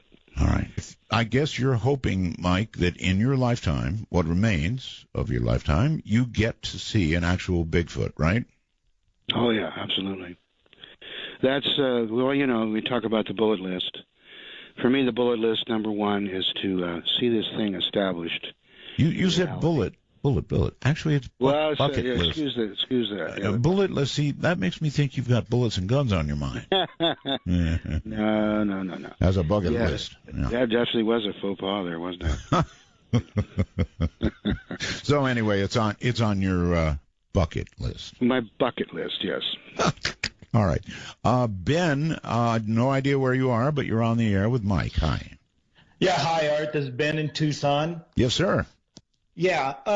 Oh, just by the way, excellent shows, incredible shows. Dave Twinkletoes is shaking in his boots. I got to tell you right now. Thank you for yes, thank you. Yeah. So my question is, there are literally millions of trail cameras out there everywhere, put by hunters, conservationists, game wardens, U.S. Forest Service. Why haven't they caught something conclusive on trail cams? Oh, that's good. Very good, actually. Mike, what do you think? Well, I think because they don't attempt to hide them. They put the trail cam up on the tree just like they would for a deer or a cougar. The deer comes walking along, walks right up to the trail cam, looks right at it, no big deal. They don't have the intelligence to be able to consider that it might be, because it's a man-made device, some kind of a threat. The Sasquatch, you know, whether they're human or primate, either way, I think they can recognize a game camera as being man-made and not, you know, properly in the wooded environment, and it sticks out like a sore thumb, and so they don't go near it. Yes, sir. All right. Up to Everett, Washington. You're on the air with Mike. Hi. Hello, good evening. It's a pleasure to speak with you, Art. Thank you, and you. Quick question for Mike.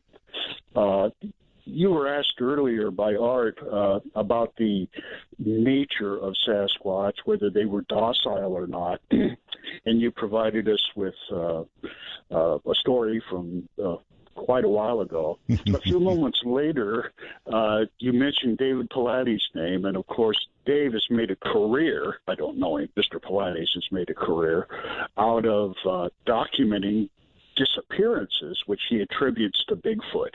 And I'm wondering if you think his work is bogus, or if you put any credence in it whatsoever. Well, I do know Dave Pilates personally. I've had some business with him, and we have had some agreements and disagreements about Sasquatch. And he wrote a book about missing people. But in all the interviews that I've heard, when the interviewer tries to back him up against the wall and get him to say it's Bigfoot, my impression is that he says, no, I don't really think it's necessarily Bigfoot. As a matter of fact, I think it has more to do with things like cattle mutilations. Huh. And I don't think that he is saying in his books that Bigfoot is stealing all these people. I think the Bigfoot are smart enough to know that if they pick us off one by one of these days we're going to get a wind on it, and then it's over for them. Sure. I think they're smart enough to leave us alone. That's what they've decided to do, and that's what they continue to do. Now, that's not to say there might be a rogue Bigfoot who's got a thorn up his rear end, or he has sexual desires for a particular person or something, and goes nuts. I mean, if people can do it, so could a Bigfoot. So I can't say it's never going to happen, but I just don't think. All right, we're going to have him on the show. We'll ask about that. Yeah. I promise. On Skype, somewhere or another, Alistair. Hello. Hey, Art. Yes, hello. Get good and close to the microphone on your computer, please. Can you hear me now? Well, you sound like you're in a tunnel, so you got to get close to that mic. But I can hear you. Where are you located? I'm in South Africa. Oh. Well, you're our first South African caller. Welcome to the show. Thank you, Art. And go ahead if you have a question about Bigfoot. Are there any stories in South Africa about creatures of this sort? Yes, there is. Not by Bigfoot as such, but there's another creature called the tokolosh, which is pretty cool. But I just wanted to ask a question. Yes. Do you still have that sound clip that Linda Moulton Howe played about the Bigfoot? Oh yes, I played it earlier. I hate to subject people to that twice. It's pretty awful. Oh, okay, cool. Sorry, I missed the beginning of the show. Well, you can always catch the podcast later, and it'll be in there. And it's a frightening sound, and we've got pretty good fidelity on this program, so it's awful to hear. Anyway, how did you hear about us, if I can ask, in South Africa? How did you even learn about us? Well, I've been listening to you since just before you left Coast to Coast, and my friends have been listening to your classic shows, and I first heard about you because of Whitley Strieber. I loved his books and heard you, and yeah, that's how. What am I hearing in the background? Oh, sorry about that. It's my cat. That was your cat? Yeah. All right. Thank you very, very much for the call. That was a cat, really. South Africa. Sorry, Mike. That was the first call I've had from South Africa. Let's go to, where am I going? Let's see. I think we've got somebody else on Skype, and I think I just succeeded in putting them on. It's my fault. I'm sorry. I put somebody on hold by mistake. Hello there.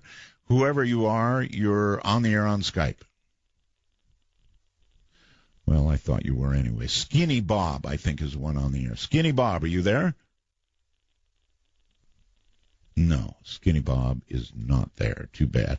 Michael, I bet, though, is there. Hello, Michael. You're on with Michael. Hi, Art. Greetings from Nacogdoches, Texas. A longtime listener, and glad you're back on the air. Thank you. I just wondered about the probability or possibility, as the case may be, of using Google Earth or satellite imaging, some sort of photographic evidence from that perspective. Sure. To sort of isolate or identify instances of Bigfoot. And well, of course, before you go, Google Earth takes pictures of the Earth, right? But they're just sort of taken whenever they're taken. Usually they're old pictures, or a few months old at least.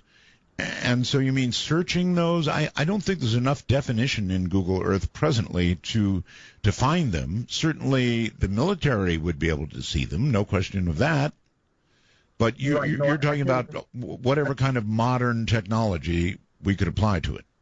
Right, totally agree. I mean, if we could somehow isolate specific regions, which I think that we probably have, and I don't know, you're talking about vast quantities of land area, of course, but I just wondered if there wouldn't be a more scientific way to sort of verify the existence of these creatures. All right. Very, very good question. So new science, Mike, what do you think? Well, the man earlier brought up the drones. Yes. And it's been my opinion for quite some time that if you do the research, you find an area where you believe there is a Bigfoot presence, that if you could somehow fly over that area quietly in the middle of the night with a thermal imaging device, you could probably or possibly pick up, the heat signature of these animals. Then what I think you would have to have would be a platoon full of paratroopers with nets. And you could then drop them down there and lasso one. And I suspect the military has done that already. Okay. Well, the drone is pretty easy. I've got a drone, though I wouldn't risk it in the forest. Looks like Steve somewhere. Steve, hello. Yeah, hi, Roswell's again. Calling from Germany again. We talked yesterday. We did, Germany. Mike, I had a few small questions. My first question would be, have there been any reportings of Bigfoot in Germany? Second question would be for Mike. Whatever happened to this Bigfoot I thought they caught? I was following for a while, but her name was supposed to be Daisy. Some guys have caught her. And the last question, I'll make it real quick. There's been people who said they can speak the language from Bigfoot. They study this. And one guy actually says he's been living with Bigfoot and they bury their dead. That's why we never find bodies. Those are my questions. I'll take the answers off the air. All right. Well, let's deal with them one at a time here. Anything about, Mike, about Germany? Any Bigfoot reportings in Germany? No, nothing worth talking about that I've heard of, but that's not my area of concentration. All right. Daisy. Anything named Daisy that you know about? Daisy, that doesn't ring a bell. There must be some other name that he's not getting, because I can't think of anything with the name Daisy. What was the context again of the question about Daisy? Well, something about living with Daisy. He talked about people claiming to live with them or spend time with them, talk to them, and all this stuff. And yes, there are people who have made those claims, and those claims are largely ignored by most. Even people in the Bigfoot community who are convinced Bigfoot is real, they don't want to go so far as to suggest that it might be able to think and talk and all these other things. All right. And they think that stuff is being made up by people. I see. All right. Deckers, Colorado, you're on with Mike. Hi. Hi. So for Michael, my question has to do with some of the alternatives to the Bigfoots being biological entities. Like earlier, he was talking about aliens in costume. So I would just be interested in hearing about some of the best alternatives he's heard to Bigfoot being a biological entity, like an ancestral spirit or something like that. Sure. I'll my answer off it. All right. Here it comes. A lot of people think perhaps even dimensional, right, Mike? Mm-hmm. Yep, that's a common school of thought. And, of course, this comes from the fact that people have seen, or believe they've seen Bigfoots in association with UFOs in various contexts. So that, of course, they believe that the star people are involved. And there are people who claim that they have spoken with both star people and Bigfoot people. And let's see. So everything you have in the UFO phenomenon, the abductee, the contactee, all those different sort of side categories, they all exist within the Bigfoot phenomena as well. And so, people make up stories. Things do happen that people try to report, and it can certainly be a miasma at times. All right. I've got a million messages. Through the wormhole, Zaki says, why does everybody want to prove they exist? They don't need to be protected, tagged, or studied. People know they exist. Just enjoy them and leave them alone. I have no desire to prove to the skeptics what I know. That person is very sure, and they don't care about proving to anybody anything. How about that? Well, that's fine.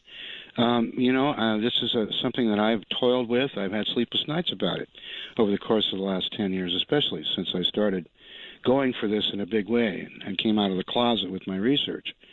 And then I start to think, well, these seem to be mild-mannered forest people. If we expose them, then what's going to happen to them? And then I realized here recently that, too late, the cat's out of the bag. If I drop my Bigfoot research and stop working towards this end, that doesn't mean there isn't going to be somebody or 20 more people trying to do it. Sure. And I want to be sure that I'm involved in it, so maybe I can have some say in all this. Maybe I'll get a vote at some point because of the amount of time I've spent on it and the dollars spent. A lot of money, I bet, yes. And then make sure that these things are treated properly when the time comes. Because it's too late to hide it. The people know they're there, like he said. So kick back and enjoy it. That would be just fine. Okay, one more wormhole message. Troy says, I was curious what the average lifespan of a Bigfoot might be. I would assume it is shorter than our own. I'm not sure why he would assume that, but maybe. Well, he'd probably assume it because of Western medicine and the various medicines that we have at our disposal. Oh, I see. That we can make our life long. Like I would be dead now if it wasn't for Western medicine.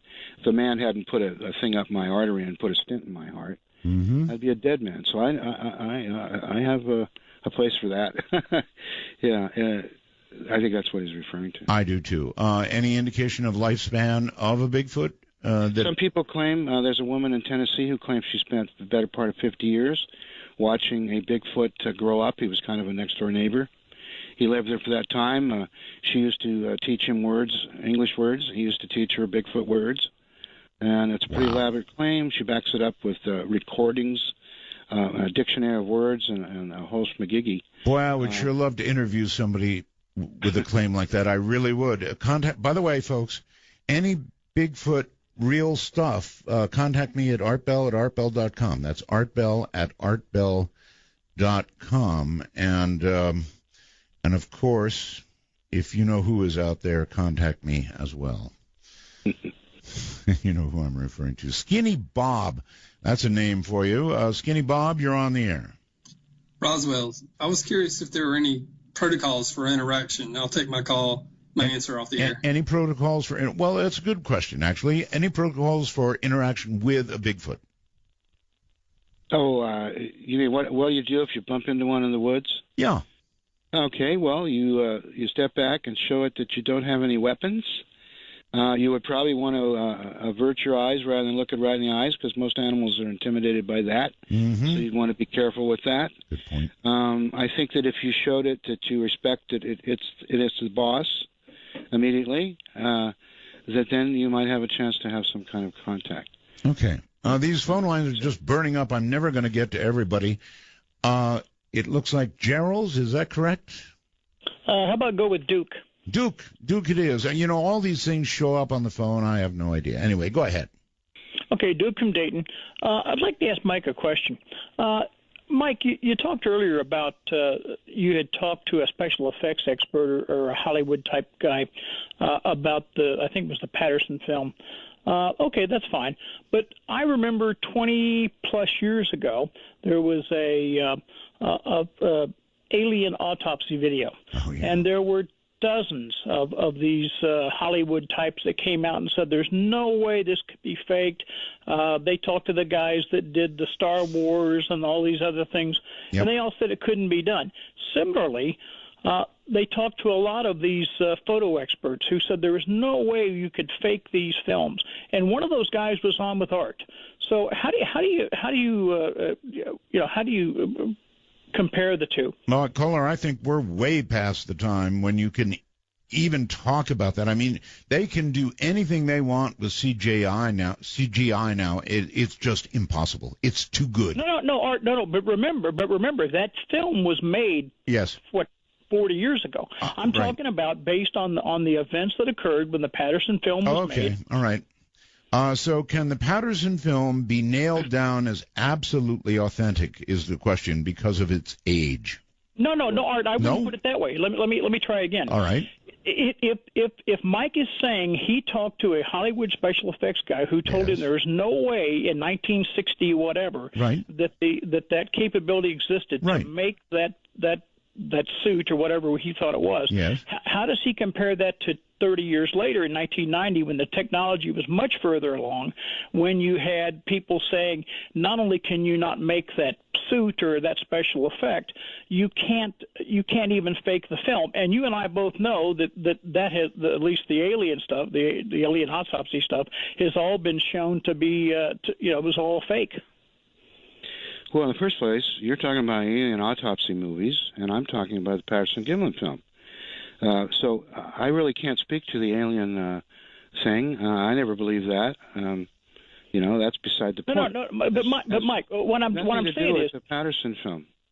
No, Mike, but what I'm saying is that you're using an expert. No.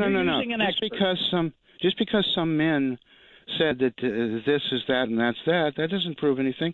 You're right. In fact, exactly. You just proved my point. That's what I'm telling you. You've got a guy who you say is an expert who came out, and you're quoting him and citing him as the expert who says this could not have been done. And I'm telling you that 20 years later, 30 years later, the exact same thing happened, and they were proven wrong. So but hold on, caller. I think all he's done is say that Patterson film is the best evidence. That's all he said. No. What he said earlier. You keep saying no. he had interviewed or talked to a world-class special effects guy. Yes. And I'm just saying that if that happened, if that happened with the alien autopsy thing. Oh, you keep confusing them. Let's caller. You're misrepresenting what I said. Yeah, let's stick with the Patterson film. Forget the alien autopsy for a minute. Just stick with Patterson. He's gone. I'm sticking. Oh, you are? Good. All right. The Patterson film. It is being called by Mike the best evidence.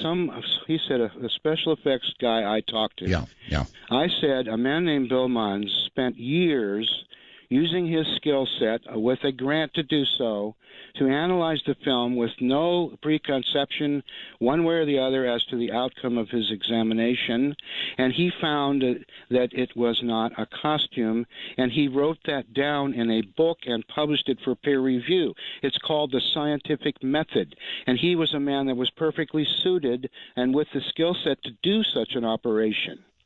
So if you want to have an argument about the Patterson film, if you want to have an argument about the Patterson film, to do that scientifically, you have to put that in writing and prove he's wrong.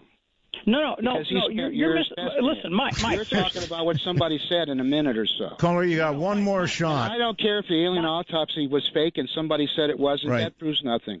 Mike, I'm on your side. I have no dog in this fight. What I'm asking you is the man that you quoted as being as writing this report. Obviously, he had experience in the area of special effects and costuming. True? Yes. Okay. So, and then based on his review of a film, he came back and said there's no way that could have been faked. And I'm telling you, the exact same thing happened 30 years later. True or false? Okay, well, you've got so many dogs in this fight. 30 years later with what? The autopsy film? That has nothing to do with this. Right. When he made that all circle. Over the map here. Yeah, I know. The Patterson film was in '67. If you're going to duplicate it, you have to use the methods available then, not what's available 30 years from now. I don't know what you're saying. All right. Let's go over and talk to Wayne. Maybe. Not with that kind of audio. Wayne, I appreciate the try, but your audio was awful. We'll try instead Kurt. Hello, Kurt. Hey, Art, how are you? I'm fine. How are you? Doing great. Why? Let me turn this thing down. Down. Yeah. Down. Okay, there we go. There you are. Why, with all today's technology, with everybody being able to videotape everybody with their cameras and things, why are the Bigfoot photos always so blurry and far away and not showing the face and not getting anything like today on TV? You see everybody getting things. Yeah, well, you know what? We will get better things. I mean, now with the latest cameras, Android or, the iPhone cameras, you can get good video. Now, that doesn't mean the person holding the camera, especially if you're trying to take God, you can imagine trying to hold a camera steady to take a picture of a Bigfoot? Well, I just think that the whole time that everybody's been talking about that, and that original guy admitted it was fake, and there were droves of people coming out after What original guy admitted what was fake? Who? Well, that his footprints with you talked about it, that original guy that Ray talks Wallace? about yeah, whatever his name was. But anyway, I'm just saying that by now, even in the 90s and early 2000s, there should have been one better right up close in the face. You have all kind of cameras you could zoom in on, and they're all blurry, and you can't see nothing. I think it's all phony. I think it's hogwash. Well, if you happen to see something like that, caller, yes, you do your best to hold it steady. I will. While you're scared out of your wits, and see how you do. Yeah, it's as fake as Jamie Summers in the Sasquatch on Bionic Woman. Fake. There's a man underneath that suit. Now, how do you know that? Oh, I just instinct, gut. Instinct. I know my Lord, and he wouldn't have some maniac running out in the woods. He would not allow that. The Lord would not let. The Lord had something to do with this. They could get a clear picture with all the camera. You could zoom in. The Lord would news cameras, news stations have cameras. Shoulda, woulda, coulda. They shoulda, woulda, coulda. They sure shoulda, woulda, bunch coulda. of bullcrap, blurry mess. Yeah, the Lord wouldn't let that happen. Bye. Not the Lord. Goodbye. Oh my. Oh, God, I love this show. All right. Well, the Bigfoot subject brings out this. Yeah, but the Lord, really? Danny, you're on the air. Hi. Hi, Art. Thanks for taking my, I guess, Skype call or whatever you want to call it. Yep. Okay, so I want to talk to you about, I'm calling from Oklahoma, and there's a place in Oklahoma called the Sacred Heart Mission, which was supposedly like the first Catholic mission in Indian Territory. Yes. And it exists. It's real. You can look it up online if you want to. But so I used to go there, and there's an area you can go where there's like a graveyard and all this crazy stuff from a long time ago. There are legends about like werewolves that came and killed people there. Well, I went there with some friends. I went there legitimately one time to do like a video piece on it, and all of my batteries would die every time I would go there. It was a really kind of mystical, crazy place. Well, see, that answers the last caller's question. What was the last caller's question? He wanted pictures, and it was all fake to him. Well, see, batteries die, so what are you going to do? Yeah, well, there you go. So real quick, because we're about out of time. Okay, so what happened was I went there one night, and there were several of us there, and there was something we couldn't see, but we felt like we were being watched, and there was the most blood-curdling scream any of us had ever heard, and so we bolted and got out of that place and never went back. So I guess, do you want me to end your show with what I would think may be a Bigfoot scream that I heard out there in the woods in southeast Oklahoma? I wouldn't miss it for the world, man. Go ahead. Okay, now, I may wake up my wife doing this, so if you hear what sounds like a baseball bat, I'm not responsible. Skull, yeah, I'm not responsible for what happens to you. Go. Okay, here goes.